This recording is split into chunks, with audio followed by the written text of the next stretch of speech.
love ideas that can help us build trust with our constituents, build trust with our communities, and kind of help market for us. And one of the great ways to do that is video testimonials. Talk a lot about video, but how do you get people to leave you testimonials, to engage with you and share their stories and their experience? Because when people hear it from somebody who's been through it with you, it just goes a lot further. It builds a lot of trust. And so that is what we are going to talk about today. And my guest is Jonathan. Jonathan is a marketing strategist, photographer, and videographer specializing in testimonial videos and weddings. With his organic content structure, he reached over 1.4 million users in his target audience, driving sales through building trust. And so we're going to walk you through step by step the whole process, how to think about what the testimonials are, how to reach out to people, how to film them, how to use them. You're going to have all of that here for you in this episode, and I'm so excited for it. Now, before we get into it, as you know, this year we are all about execution. So if video testimonials aren't your thing for right now, that's okay. There is a resource in the show notes for this episode at thefirstclick.318318. And it is a spreadsheet of all of the episodes from 2025, and we'll be adding to it for 2026. All of the episodes that we have by topic. It gives you the ways to think about what you might need, when you might need it, all of the things. Whether it's donor stewardship or AI or mindset or organization or what's actually working in my marketing. We have it all set up for you so you can go there, look at what your pain point is, and pick the episodes that are going to be most impactful for you. Now, I know this episode's a great one, and I would love for you to listen to it. But more importantly, I really want to make sure that you're listening to the episodes that are going to support what you need right now in your organization so you can reach your fundraising goals and maximize that impact. So head on over to thefirstclick.net/318 or any episode that has launched in 2026, and you'll be able to see kind of what we've got going on and what episodes will be helpful for you. But again, this episode is all about testimonials and video testimonials specifically. They are so important and so impactful for your business, so I really hope you check it out. Let's hop into the episode. You're listening to the Digital Marketing Therapy Podcast. I'm your host, Sammy Vidal-Mulhern. Each month, we dive deep into a digital marketing or fundraising strategy that you can implement in your organization. Each week, you'll hear from guest experts, nonprofits, and myself on best practices, tips, and resources to help you raise more money online and reach your organizational goals. Hi, friends. Please join me in welcoming Jonathan to the podcast. Jonathan, thanks for being here today. Thank you for having me.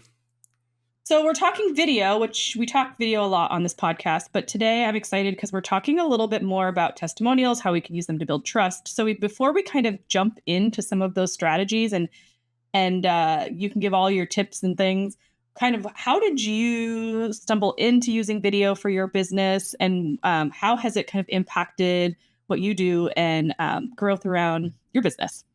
Yeah, so basically I started working in an agency, and then I did a lot of wedding work over the past few years. And since most of my customers are from like far away, I had to like build trust with them without meeting me. And also, obviously, they're getting married for the first time. They might have had some people like referring to me, but most my inquiries, like I say, like 95% plus, are people that have never heard of me, that are looking for someone who's offering what I'm offering, but obviously they don't know me. And most of my customers are people that are not comfortable in front of the camera themselves naturally. So I started, when I heard about video testimonials for the first time, I was like, yeah, it could work, but how do I ask people, right? So I asked them, and 3 out of 4 said yes. And also, I read this really, really interesting study last week, or maybe it was on a podcast as well, where this guy, he has a huge firm where they're doing brand awareness and also customer management, and like specifically they have a lot of tools for review management online. And he shared this statistic about if you ask people to rate you online, they're more likely to give other people recommendations to you, which I was like, this is crazy. This has been with me for the past week. But yeah, so I asked people and they were really, really helpful. And those testimonials, like, they helped me with my like people again filling out my contact form way more often on my website, even after just seeing me once. And I've seen the same for loads of businesses that I work with now. So yeah, it's been great. I think I will jump into some more specific strategies. I think especially people get stuck on like, how do we actually record the video and what content should we put in there? But I just want to say, like, the most simple thing that you said is you asked and 2 of the 3 people said yes. I feel like we get stuck on that. Oh, 3 of 4. I feel like we get stuck on that first part. Like, we can't move past, well, I can't ask people, they already donated or they're already a customer, or like, I can't ask them to do that. That's too much. And so I think getting over that hurdle first, I think you're surprised. If people love what you do in your interaction, they want to help promote, and this gives them a meaningful way to support you and the good experience they had with you. So it's not really a big ask. And it's really not surprising to me too, that if you ask someone for a testimonial, that then they're more likely to refer you. I've never heard that just as a standalone thing, but it makes a lot of sense to me, because now you're putting it into their brain like, oh, well, I talked about, Jonathan or my experience already. And so now it just kind of continues to cement that messaging in their brain to continue to bring you up. And it's even like, apparently it's even working with just Google reviews or like Trustpilot reviews and right. stuff. Oh, So, okay. Not even. That is crazy to me, but it makes so much sense that if they're like, he said something like 95% of people are, if you're actually like selling something or like having a nonprofit that actually does good work, 95% of people are satisfied with you. If you're not asking people to leave a review, most likely just the people that are dissatisfied are gonna write a review. And if you're asking for the review, 95% of people will have positive review. That's why most good businesses have like Google business ratings between like 4.3 and 4.8. And if they're asking for it, they're usually between like 4.5 and 4.8, which is more reasonable than a 5-star review anyways. More trustworthy, yeah. Yes. But if you're asking for it, Yeah. those people that wrote the review, because they already wrote down what they like about you, they're more likely to replicate that to people around them as well. And I think that's a thing that's definitely transferable to nonprofits. Absolutely. Absolutely. Well, okay, so let's talk about then, because you brought up even getting digital Google reviews and whatnot, but kind of how have you seen the impact grow in saying, okay, well, written testimonials are great. We see them on websites, we see them everywhere, but video just takes it to kind of that next level. So did you just automatically go to video because you felt like it was something you were comfortable with? Did you ease into video and then you saw more results from that? Like, what would kind of be your kind of pitch for people that are like, well, video is just too much work, to encourage them to take that step? Because I think it's makes such a big difference. Yeah. So I always had on my website just like here and there little pieces of reviews written down. And then when I first started doing video testimonials, I started putting them like just below. So usually like all the websites that I'm launching now is the header, where it's basically giving away everything that they wanted to search for anyways, and then straight into video testimonials. Because I felt like this is the most valuable thing that is taking away all the possible, like when I'm recording a video testimonial, I'm not aiming, so I'm usually recording them for like 20 minutes as like an interview, and then cutting them down to hopefully around a minute. And I want the biggest fear that this specific customer had to be in the first 3 seconds. So if people are saying, we didn't want to be taken pictures of on our wedding day, but And this, because most people, obviously, we all know most people stop watching a video after 5 seconds. So I want one fear, something that people might feel like, oh, this nonprofit, I'm not sure if the money is actually getting somewhere, or I'm not sure if it's actually helping someone, right? I want something that could stop a person from trusting you to be in the first 5 seconds and then maybe keep watching, right? All the Yep. rest is extra. And I felt like I keep getting, so beforehand, I would get on the phone and people would have like 10 questions, right? Things, oh, I'm scared about this. How do you handle this? I'm scared about this. Now I get on the phone, basically in 5 minutes, they want to sign.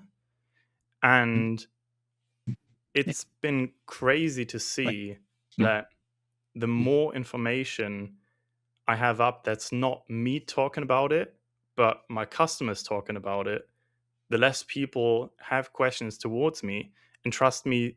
And they're just saying, like, oh, yeah, we'll just do whatever you want, right? We do whatever you tell us to do. And that's something really, like, if I really want my customers to feel valued, I want my customers to feel welcomed, I want them to feel nice, and I want them to look nice. But also, they Yeah. should just have the best time, right? No matter if it's a wedding day, no matter if it's a marketing job, I want my customers to be like the best, right? And Yeah. nonprofits, they want the best for their target audience, I would say, right? Yeah. So if you get that across, that you're actually caring so much for them by them saying that you cared so much for them. I think it's so important because like, what you do as a profession, if I'm Googling it, what I do as a profession, if I'm Googling it, what your nonprofit does as a service, if you're Googling it, is actually not unique. The uniqueness is in how you treat people, how you work with them, how you kind of go alongside them and make people feel. No matter what, I think no matter what industry you're in, right?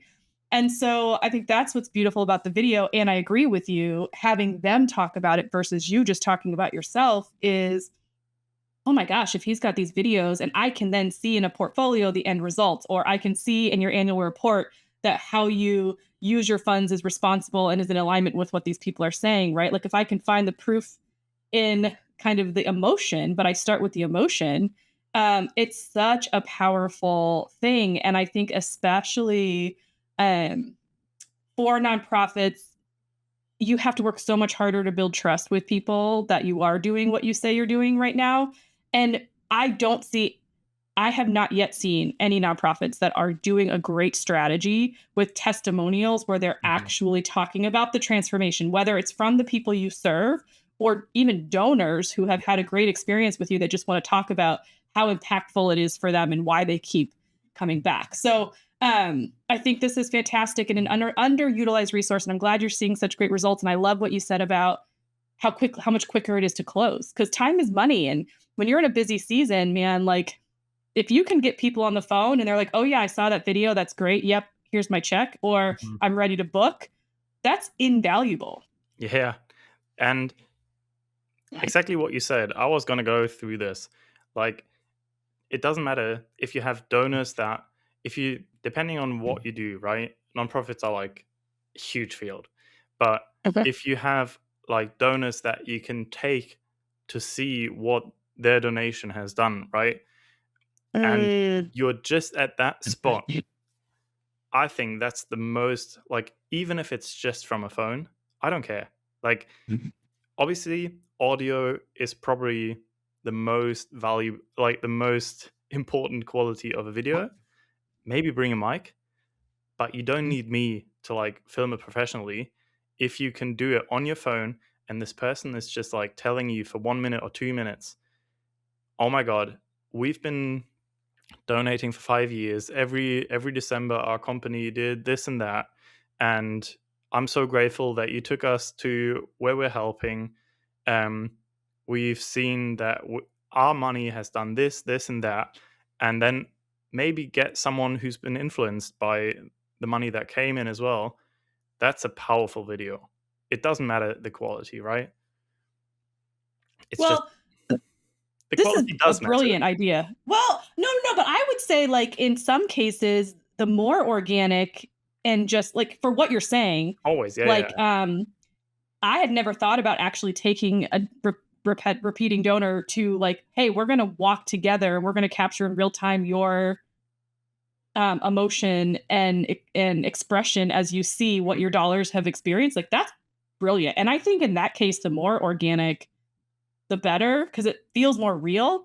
I would argue, and I'm curious your thoughts. The only time that I would really want to see something super polished is if it's like a fundraising event or like a advertising campaign that you're putting on like TV or something like that.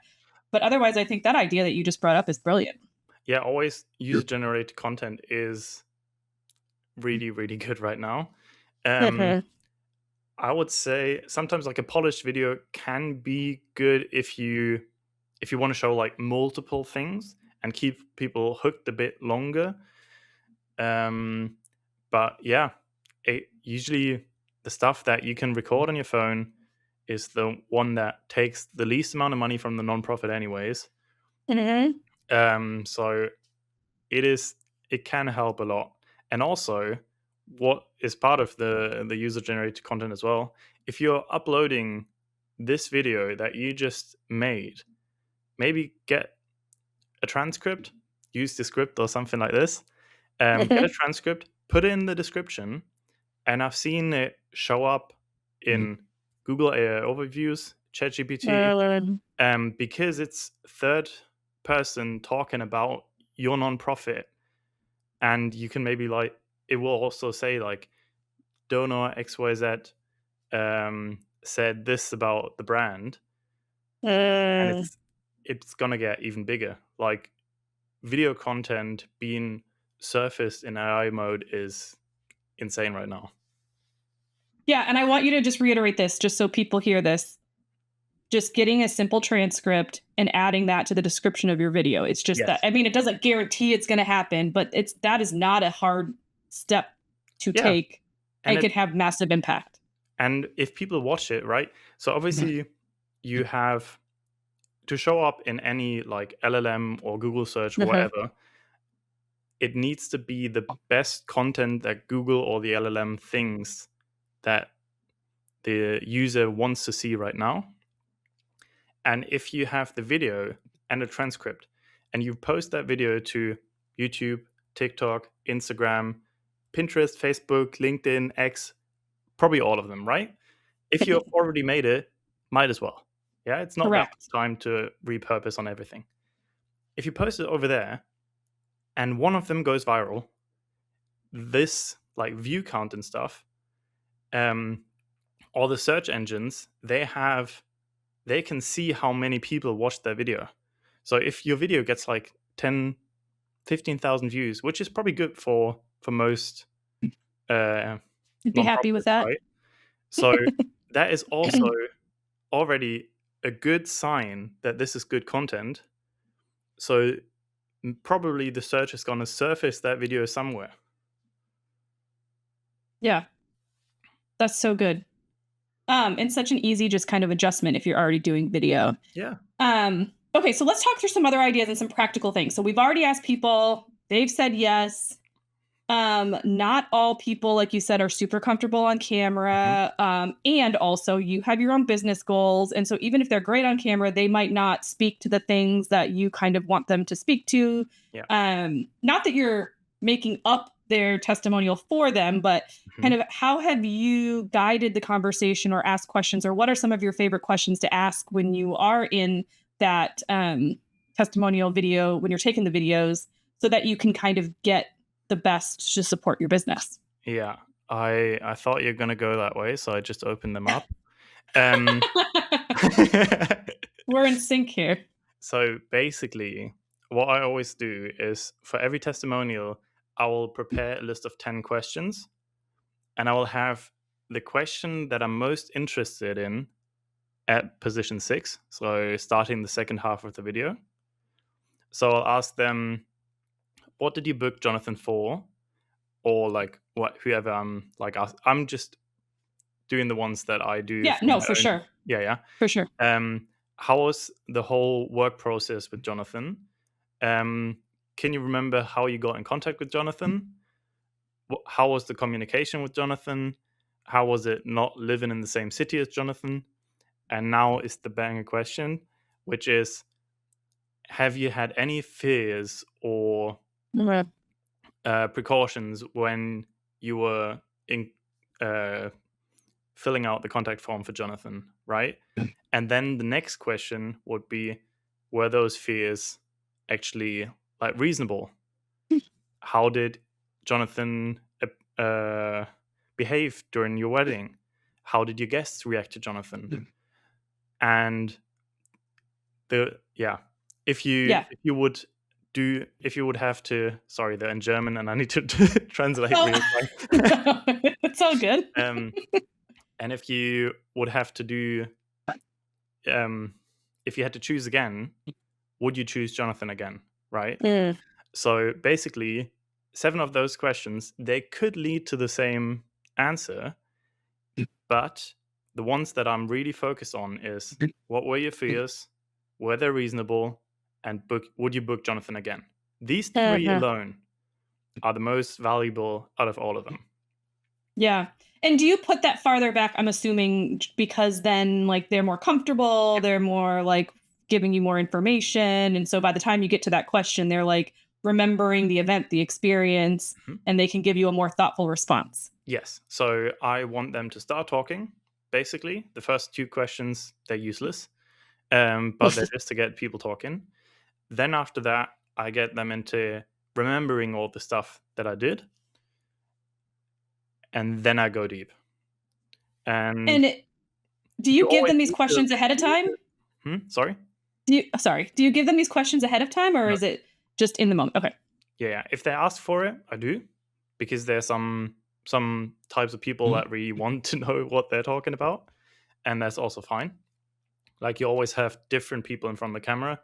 And I will try to calm them down without giving the questions first. Because the questions kind of like stack each other up. But also then I sit them down. I talk to them for like 10 minutes first, so that they're comfortable in the moment, even though when I record my video testimonials, there's like 3 lights up, there's 3 cameras, everyone has a microphone. That's not a comfortable situation for a normal human being. But then I will start talking to them, sitting behind the main camera. You could also do this, just one phone, standing somewhere, doesn't matter. If you don't have lights and you're just recording on the phone and you want it to look as nice as possible, there's one little trick: do it in a doorway. Doorways have always good lighting for the situation that you're in. That's like tiny hack on the side. But you could also, if you're just getting started and like a production feels big, you could also even do Zoom or something like that. Like, if you're just getting started, I don't want you to get hung up on the technology and the production side of it. It's more important that you get the content, and then you can always elevate and go from there. But don't not do it just because you don't have a great big setup or because your people aren't right there with you. Yeah. Always do it on Zoom. Yeah. Zoom's great. Yeah. Okay. I love that. Or if you don't need to pay for Zoom, do a Google Meet. Right. Exactly. Anything, any video conferencing. Okay. So you have these amazing questions, you sit people down, you do the recording, and then I assume you go and edit it. You could probably even get 2 or 3 different versions, and maybe you have a longer one on your website. You could use shorter clips for shorts. You get it all put out in the universe. And how then do you, I know you probably share it on all your different platforms, but how do you kind of get it out there and then use it in the marketing sense once you have the content all put together? Yeah. So for like parts of your question that wasn't really a question, I always just do short versions. Short versions are always better in any context. You don't need the long form. You just need what's most important. Only show what you really, really want to show, and that should be the shortest version. I would use, for nonprofit, right? You have like most likely different fields of marketing that you're doing. If you do like in-person marketing on like a conference or something, have them up on an iPad so that people can watch them. Maybe even, obviously, use subtitles if you have like a stand with a big screen. That way people can watch it without having to put headphones on or something. But also use them if you have like flyers. Put a QR code next to like an image, like a still image of the video with like a play button, and then show the video. Put that in there pretty early, I would say. So have your elevator pitch first, obviously. Something, we do this, and this is what people say about it. Yeah. I think it's the second most important thing. People need to know what you're doing, if they're the right person to donate to you, and then what happens if they donate. Like, yeah, probably That's from so both good. sides. If you can get testimonials from the side of people that are affected by what your nonprofit is doing, that's amazing. You should definitely do that. But if I would start doing 3 testimonials for nonprofit, I would do one from a person that's affected by it, one from a reoccurring donor, and then one from like a brand ambassador or something like this. Probably most nonprofits have some sort of ambassadors. Have them say it. You can do cross posts on both socials. Great stuff. Like a board member or a really regular volunteer or somebody that's Or if they have like loads of nonprofits have like C level like C-suite executives. Yeah. Okay. I love this. I want to back up though, because I forgot to ask you this question. We were still talking about the interview piece. Sorry. No, it's not your fault. I get sidetracked because I get so excited because you're bringing up so many good tips. So when you're doing the interview also, I think the thing that I love about this is you're probably getting a lot of great information just in general about who your customers are and how you can do better either day of and your whole process, but also like they're giving you the language that you need for your marketing because they're telling you in their own words. So it's kind of doing dual effort, right? It's helping you market your business and build trust, but you're also getting valuable information that you probably wouldn't get if you would have just said, hey, would you fill out this survey about how your experience was? Yeah, obviously. Like I love the saying of marketing that the customer support people are the best people to do the marketing. I know I've learned all about the marketing, right? When I worked in an agency, I tried to do everything right. But the best people to know what your customers are saying, what they want better, what they like about your product, it's the customer service people. So always like talking about this really helps. But if you have someone who's taking the complaints and stuff, ask them what are the complaints, or ask the people that get all the inquiries. If you have like people asking, do you do this and that? I want to donate like a bigger sum or something. What are they worried about? And put that into the questions. Yeah. No, that's good because then you're solving objections before people. And you mentioned this earlier when you said that it's easier to close people now because the questions that you were answering before are now being solved on your website and in those videos. So you don't have to kind of manage all of that. Okay, so we have gone through kind of ask. I have one more thing to say to that. Yes, Sorry, please. it just came up. I think this is especially important for nonprofits that are like smaller and still growing, because they don't know everything. Like, obviously, if you have a huge nonprofit that has loads of different donors, you kind of know how they talk, what's important to them. But if you're like a smaller nonprofit that has like just like a select few different donors, you need every information about what they like, what they don't like, that you can have to like grow it and have it like become better. right? It's probably not as important for like the big ones, but yeah. No, that's good. And I think when you're strapped for time, understanding that these interviews can serve dual purpose makes it easier to kind of prioritize, like I get to learn, and also I have marketing materials. So I think that's fantastic.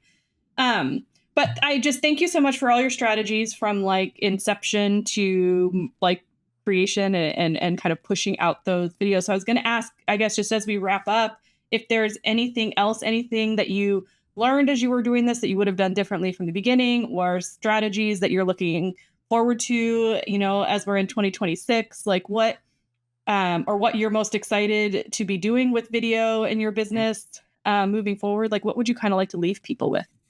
Yeah, definitely repurpose all your videos that you have on all different channels. Even if you don't have those channels yet, make those channels, just use your old content. I've seen this not on the testimonial side, but so for my wedding business, I do videos about the nice like wedding venues in the area, because I wanted to be like more locally focused again. And I just repurposed those videos from YouTube to Instagram and TikTok, and reached like just over 2 million people this year with this. Just repurposing, no new stuff. And it has like basically booked me up for next year, and like kind of booking like 27 right now.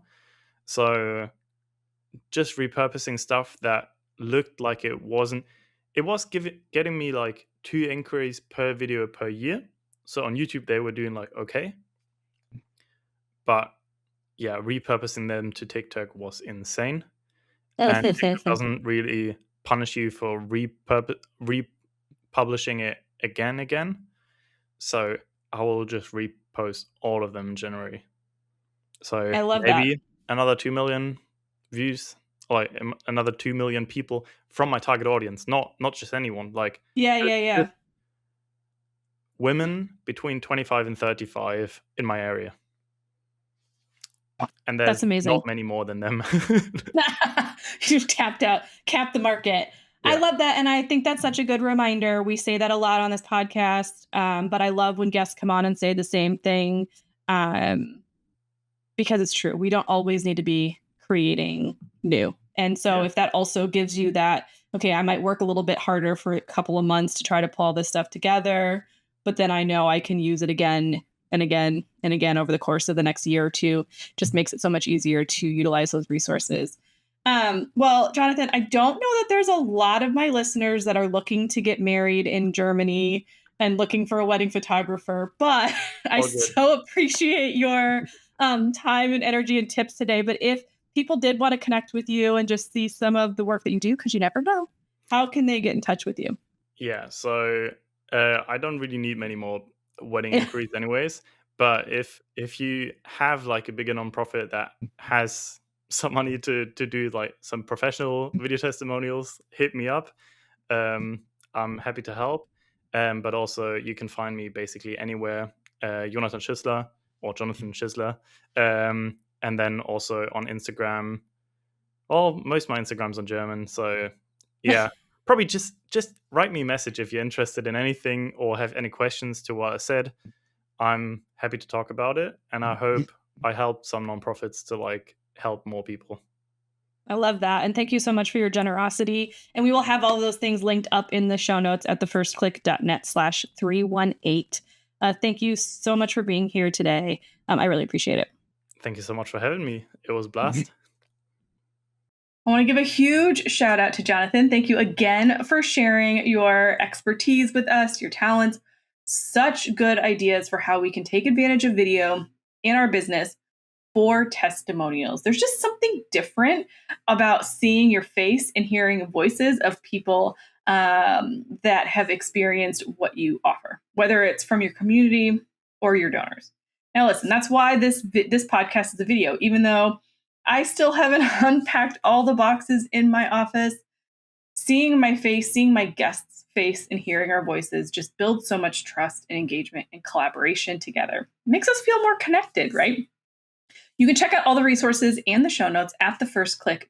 testimonials.net/318. I hope you'll subscribe. We're so excited to be back.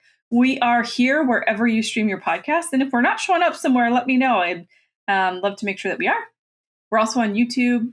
And we're just here to hang out every single Tuesday with a brand new episode here in 2026. So make sure you subscribe so you don't miss out on a single episode. For now, thanks for listening. We'll see you in the next one.